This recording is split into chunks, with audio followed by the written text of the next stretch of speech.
So the philosopher Peter Kreeft came up with this really cool thought experiment. And it all kicks off with one simple but honestly kind of mind-bending question.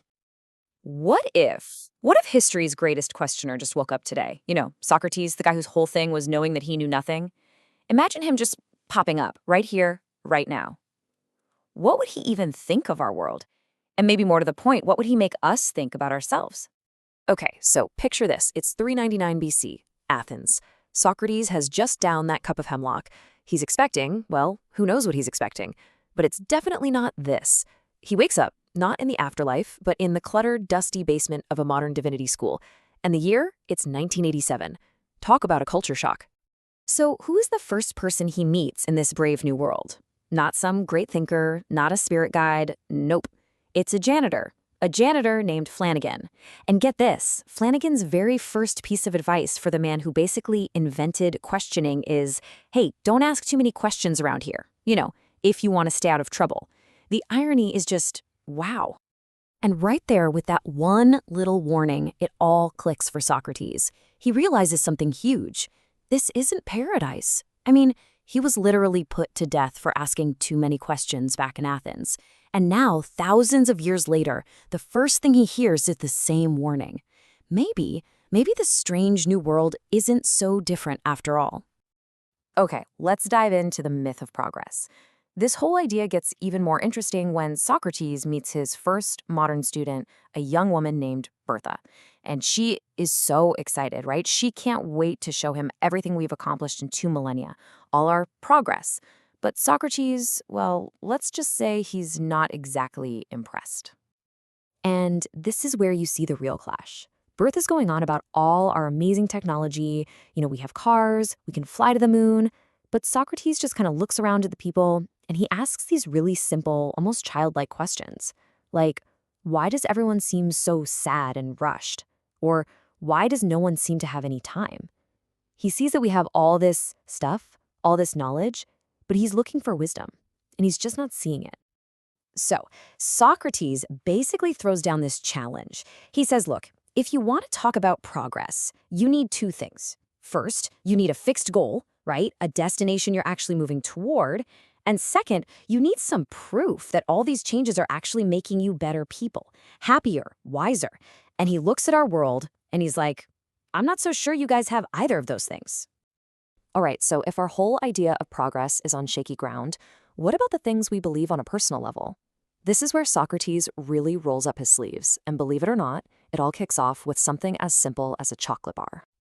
Now, you have to understand, for Socrates, this is like a philosophical earthquake. His entire system of ethics, everything he taught, was built on this one core belief. Wrongdoing is just a form of ignorance. If you really, truly knew what was good for you, you'd always choose it, period. But then there's Bertha. She looks right at him, says, yeah, I know this chocolate bar is unhealthy, and then she eats it anyway. His mind is just blown. And this simple act introduces a concept that Socrates literally has no word for, no category for in his mind, the idea of sin. We're not talking about just making a mistake or an error in judgment. We're talking about a deliberate choice, your will going directly against what your mind knows is right. This just completely short-circuits his entire worldview. So he takes the same razor-sharp logic and applies it to her faith. Bertha says she believes in a loving God, and her reason is, well, that's what the Bible says. But then Socrates points out, hang on, when that same book talks about things you don't like, say divine judgment or hell, you just brush it off and say, oh, that part's just a myth. And this, right here, is the Socratic method in its purest form. It's beautiful. He never says you're wrong. He just holds up a mirror to her own thinking and asks the devastatingly simple question. If your only source for a belief also contains stuff you just throw out, then why you trust that source at all? What's your standard for picking and choosing?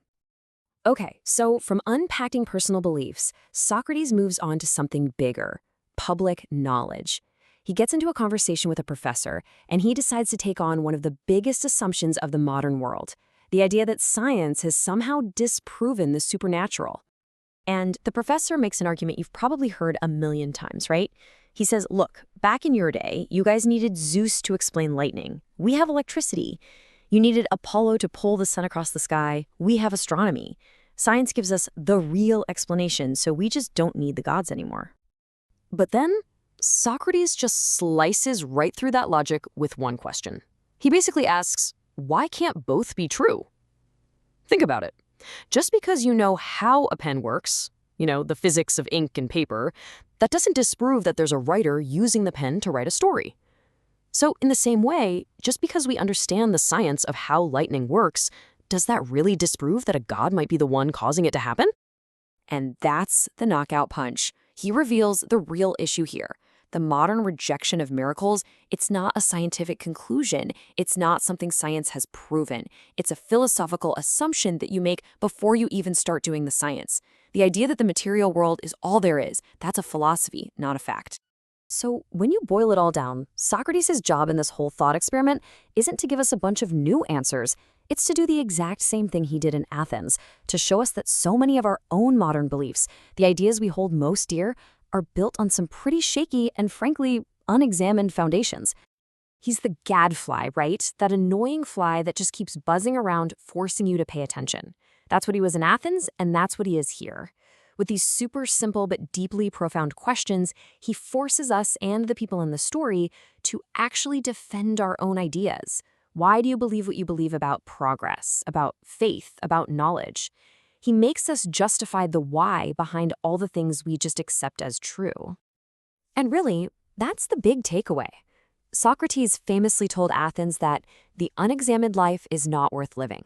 And by dropping him into our world, this thought experiment is basically asking us the exact same thing. So let me leave you with this. If the original philosopher, Socrates himself, sat down across from you right now, which of your own beliefs would actually survive his questioning?